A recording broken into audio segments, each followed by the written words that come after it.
안녕하세요. 선한투자연구소의 백원기입니다. 2020년 9월 29일 화요일 선투연 뉴스 브리핑 시작하겠습니다.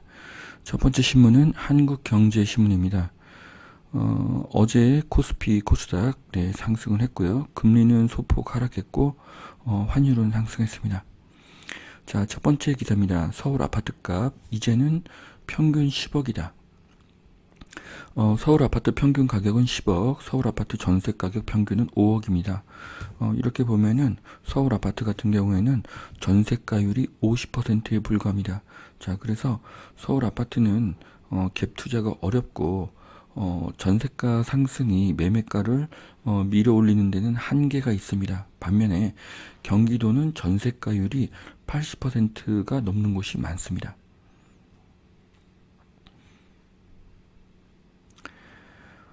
지금 서울의 전세가도 계속 상승을 하고 있는데요. 여기서 주목할 점은 중저가 아파트가 모여있는 지역 위주로 최근 1년간의 평균 상승률이 더 높았다는 것입니다. 이것은 상향 평준화를 의미하고 저가 아파트의 가격 상승이 더 지속될 것으로 보입니다. 전세 가격은 강세지만 전세 물량이 감소하고 반전세와 월세가 늘어나는 것도 앞으로의 큰 트렌드가 될 것입니다. 자, 그 다음 기사는요. 임대차법 개정 나흘 만에 두타 상인들 월세 깎아달라고 이렇게 모두 모여서 이렇게 시위를 하고 있는 모습이 보이는데요. 이런 것들은 시장에서 협의되어야 할 문제인데 이것이 이렇게 소송으로 가게 되면 굉장히 많은 시간과 비용이 들게 됩니다. 그래서 서로에게 참 많은 에너지를 낭비하는 그런 결과가 될 것으로 보여집니다. 자, 다음 기사는요. 차세대 진지한 스마트팜 신생에너지 20조 한국판 뉴딜 펀드 40개 분야에 투자를 한다고 하는데요. 여기 보시면은 녹색 혁신 기업 21개사가 나와 있습니다. 여기를 한번 보시면은 도움이 될 것 같습니다. 뿔난 개미 투자자의 논란 여당 대주주 요건 3억 문제 있다고 해서 정부에 요건 재검토를 요구하기로 했습니다. 네. 3억 대주주 요건은 문제가 큽니다. 일단 3억이라는 금액이 너무 작은 금액이고 이것이 또 개인이 아니라 직계가족을 다 함께 합산을 하기 때문에 더 그렇습니다. 여당에서는 정부에 재검토를 요구한다고 하는데요. 좀 합리적인 결과가 나오기를 기대하겠습니다. 뉴욕타임스가 트럼프가 10년간 소득세를 납부를 하지 않았다는 그런 발표를 했는데요. 지금 지지도에 있어서 그 바이든이 훨씬 더 앞서고 있다고 합니다. 그래서 앞으로 11월 초에 있는 미국 대선에서 어떤 결과가 나올지는 잘 모르겠는데요.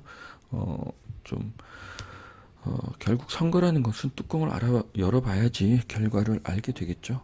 그래서 뭐 예전에 힐러리도 트럼프를 앞섰지만 뭐 트럼프가 대통령이 됐었죠. 그래서 좀 더 지켜보아야 될 것으로 보이십니다. 자, 폭스바겐 중국 전기차 공략에 5년간 20조를 투자하겠다고 합니다. 그래서 전 세계가 이렇게 전기차로 많이 집중을 하고 있습니다. 그래서 지금 전 세계의 흐름은 전기차, 친환경차 이런 쪽으로 바뀌고 있기 때문에 이런 상황은 한국의 배터리 3사에는 굉장히 유리한 상황으로 보여집니다. 자, 노인 4명 중에 1명만 삶이 만족스럽다는 그런 기사가 나왔는데요. 2020년 현재 한국의 65세 인구는 15.7%로 아직 초고령 사회의 기준이 되는 20%에는 도달을 하지 못했지만 앞으로 년 후인 2040년에는 33%가 돼서 대한민국은 뭐 명실상부하게 초고령 사회가 됩니다. 국민 3명 중에 1명이 고령 인구인 그런 세상으로 가는 것이죠. 이렇게 늘어나게 되면 반대로 65세 이하의 인구는 줄어들겠죠. 이것이 어떤 주거에도 영향을 미칠 것입니다. 고령자들은 운전을 하기가 좀 어렵기 때문에 역세권과 대형 병원 인근 등이 좀 선호 지역이 될 것으로 예상이 됩니다. 자, 현대차가 석유의 제국인 사우디에 수소차를 수출한다고 합니다. 뭐 수출 차량의 숫자가 아직 많지는 않습니다. 네. 전기차 넥소 2대와 수소 전기 버스 2대를 이렇게 수출을 했다고 하는데요. 하지만 이렇게 석유를 직접 생산하는 나라에 수소차를 수출했다는 것은 또 그만큼 그 나라도 어떤 환경이 되게 중요해진다는 그런 의미가 되겠죠. 얼마 전에 니콜라 같은 경우에는 개발도 되지 않은 차를 개발했다고 해서 좀 논란이 됐었는데요. 현대차는 이미 해외에서 그 기술이 인정받고 있습니다. 예, 벌써 지난 7월에 스위스에 수소 전기 트럭을 10대를 수출하기도 했죠. 예, 그래서 앞으로 현대차가 많이 주목이 되고요. 세상은 확실히 친환경으로 가고 있다는 것이 느껴지고 있습니다. 자, LG에서 안마기가 개발이 되었는데요. 이 안마기의 특징이 말을 알아듣는다고 합니다. 네, 그래서 지금 많은 가전제품들이 있는데 이 미래의 가전제품들은 사람의 말을 알아듣고 나의 취향을 기억하는 그런 가전제품이 계속 나올 것이기 때문에 이런 반도체의 수요는 계속 늘어날 것으로 예상이 됩니다. 창원, 인천, 남동 등 7곳에 스마트 그린 산단이 생긴다고 합니다. 그러니까 그동안에는 이제 제조업, 3차 산업 기반의 산단이었었는데 이것이 ICT라든지 그린 산단으로 이제 바뀌게 된다는 것이죠. 예, 그래서 지금 이렇게 7곳이 나왔는데 이 중에서 제일 주목이 되는 것은 경기 반월시화와 인천 남동공단입니다. 여기는 서울과 가까우면서 굉장히 큰 산단이기 때문에 여기가 바뀐다고 하면 그 주변에 좋은 영향을 미칠 것 같습니다. 3차 산업공단이 이제 인건비 상승과 또 근로시간 감축으로 인해서 경쟁력이 많이 감소가 됐죠. 이런 것들이 4차 산업연구단지로 바뀐다고 하면은 앞으로 일자리와 연봉이 크게 상승할 것으로 보여집니다. 자, 미국, 중국의 SMIC를 제재를 한다. 네, 그래서 최대 수혜는 한국의 DB 하이텍이라고 합니다. 그래서 중국이 이제 미국이 중국을 규제하는 데 있어서 한국의 그 반도체 회사들이 좀 호재를 많이 받을 것 같습니다. 사모펀드를 포함한 운용사가 사실 2일 연속으로 이제 기관들이 계속 주식을 매도했죠. 그런데 특이하게도 차 부품주는 사 모았다고 합니다.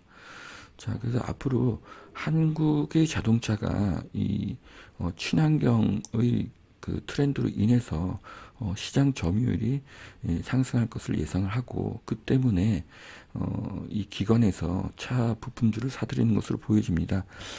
현대 기아차의 판매가 늘어나면 부품사의 실적이 당연히 상승하겠죠. 개포 레미안 포레스트 오늘부터 입주를 한다고 하는데요. 전세 문의는 많지만 아직 거래는 한산하다고 합니다. 2296가구니까 규모가 꽤 크네요. 현재 전세 호가는 10억을 넘어가고 있다고 합니다. 앞으로 또 위례 과천선이 신설될 것이라는 기대감도 있다고 하는데요. 일단 개포 레미안의 입지는 되게 훌륭하고요. 그런데 전세가가 10억이 넘는다고 하면 이건 부담이 될 수가 있습니다. 그래서 이런 비싼 전세를 내고 사느냐 아니면은 그보다 더 가격이 싼 일반 아파트를 매매하느냐, 네, 그런 거에 대해서 고민을 할 수도 있습니다. 그 이유는 전세가는 올해뿐만 아니라 내년, 후년, 또 그 후년에는 더 많이 상승할 것이기 때문입니다. 자, 태릉 골프장이 업무 상업이 빠진 반쪽 개발이 될 수도 있다고 합니다. 현재는 개발 방식이 공공주택지구로 되어 있는데요. 네, 이렇게 되면은 녹지가 많고 주거 상업 산업 시설들은 좀 적게 배치가 된다고 하는데요. 이것을 도시개발 사업으로 바꾼다고 하면 훨씬 더 가치 있는 방식이 될 것 같고요. 도시개발 사업의 가장 대표적인 것은 마곡지구라고 합니다. 그래서 마곡은 굉장히 성공적인 그런 테크노밸리인데요. 지금 일자리가 많이 부족한 이 서울 강북 지역에 이 태릉 골프장 이쪽으로 인해서 이쪽에 어떤 새로운 주거 시설도 생기지만 주거 상업, 산업, IT 등의 기업들이 들어오는 이런 테크노밸리가 생긴다고 하면 이 지역이 크게 발전할 것으로 보여집니다. 자, 다음 달 전국 입주 물량이 33%가 급감한다고 합니다. 지방은 7천 가구에 그쳐서 올해 최저라고 하는데요. 네, 뭐 이게 끝이 아니죠. 네, 내년 후년에는 더 감소를 할 것입니다. 언제까지? 3기 신도시 입주 전까지 계속될 현상입니다. 지금 전세가 줄어든 이유 중에 하나가 또 임차인과 또 실랑이를 해야 되고 또 이게 소송으로도 갈 수가 있기 때문에 임대인들이 감정 싸움이 생길 수도 있기 때문에 전세를 기피하고 있는 것으로 보여집니다. 어찌되었건 입주 물량도 부족하고 또 임대인들이 또 임차로 내놓는 물건도 적어지기 때문에 앞으로 전세는 더 부족해질 것으로 보입니다. 자, 그 다음 기사는요. 행정수도 완성을 위해서 대전, 세종, 충북, 충남에 있는 민관정 협의회 관계자들이 모여서 출범식을 열었다고 합니다. 네. 결국 세종의 힘은 더 강해질 것이고요. 그로 인해서 충청권의 힘도 계속 강해질 것입니다. 그래서 서울과 경기도의 관계처럼 세종과 충청도의 관계가 성립될 것으로 보여집니다. 자, 10년 방치된 거창 모텔이 청년주택으로 변신을 한다고 합니다. 네, 그래서 이게 LH와 손잡고 일어나는 일인데요. 네, 이렇게 모텔이 청년주택으로 바뀌는 이런 것들은 앞으로의 좀 트렌드가 될 수도 있습니다. 자, 서울 종로구 삼청동에서 팥죽 그 사업을 하시는 김은숙 씨가 네, 40대부터 40년간 12억 원의 기부를 하셨다고 합니다. 매년 3천만 원 정도를 꾸준히 하신 거죠.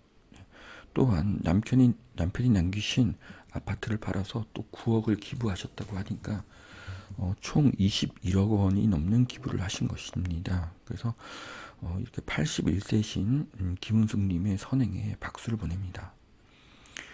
자, 동학 개미까지 불똥 튄 대주주 범위 확대에 과도하다. 네. 누가 봐도 너무 과도합니다. 네. 금액도 낮고 그리고 또 이렇게 직계 가족 간의 그 금액을 또 합산하는 것이 또 그렇습니다.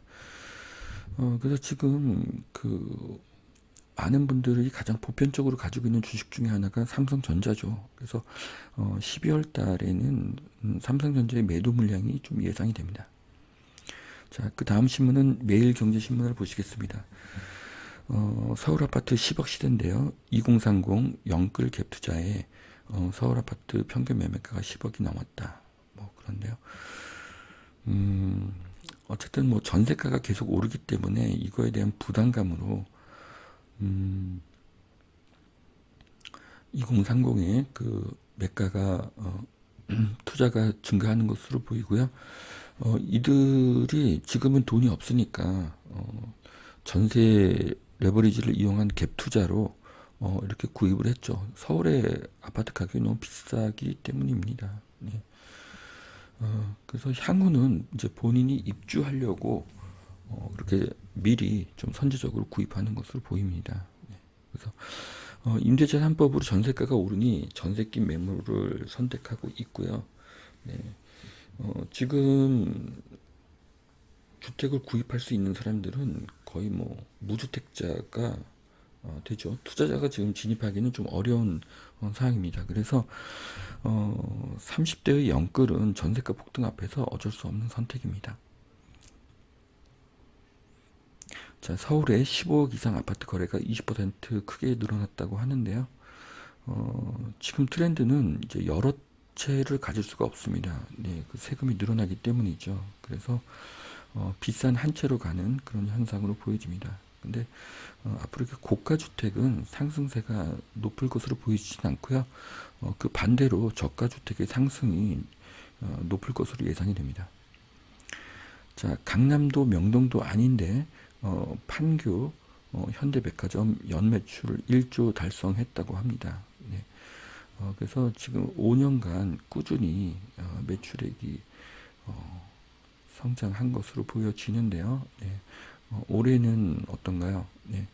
코로나로 인해서 굉장히 어려운 상황이었죠. 그런데도 올해 매출이 작년보다 더 증가했습니다. 네.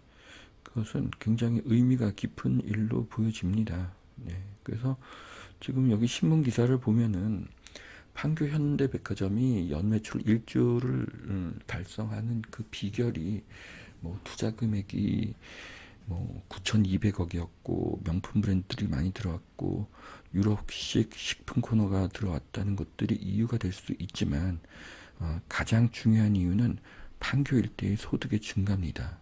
이 코로나 시국에도 이 지역에는 소득이 감소하지 않았기 때문이죠. 그래서 판교는 포스트 강남으로 보셔도 좋을 것 같습니다. 자, 서학개미 절반 이상이 애플과 테슬라를 샀습니다. 네. 애플과 테슬라는 전 세계 1등 기업이죠. 네. 세계 1등주에 투자하는 것은 아주 좋은 투자법입니다. 더 좋은 투자법은 세계 1등이 될 주식을 사는 것이 더 좋은 투자법이 되겠죠. 네. 그린 뉴딜 투톱은 전기차 수소주라고 합니다. 그래서 조영준이라는 분이 어떤 미래의 주식에 대해서 좀 분석을 해 주셨는데요. 친환경의 대세라고 하고 현대차, LG화학, 삼성 SDI, 한화솔루션, OCI, SK D&D를 거론하셨습니다. 다시 오지 않을 투자의 기회라고 말씀하셨네요. 자, 그 다음 기사는요. 뜨거운 공공 재개발 한 구역에 2개의 준비위도 만들어진 곳이 있다. 네, 이런 기사인데요. 지금 재건축이 많은 그 제동에 걸리고 있습니다. 그래서 지금 재건축이 상당히 힘들어질 것으로 보여지는데 반면에 공공 재개발은 힘을 얻고 있습니다. 자, 청년들도 임대차법 날벼락 1억 이하 원룸 전세도 실종이 되고 있다. 이런 기사인데요.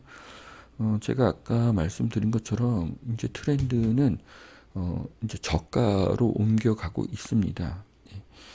그래서 지금까지는 고가 아파트의 임대가가 상승했지만 이제 앞으로는 저가 주택으로 임대가 상승이 옮겨질 것으로 보입니다. 그래서 원룸, 다세대, 오피스텔도 전세가, 월세가가 모두 오르게 될 것입니다.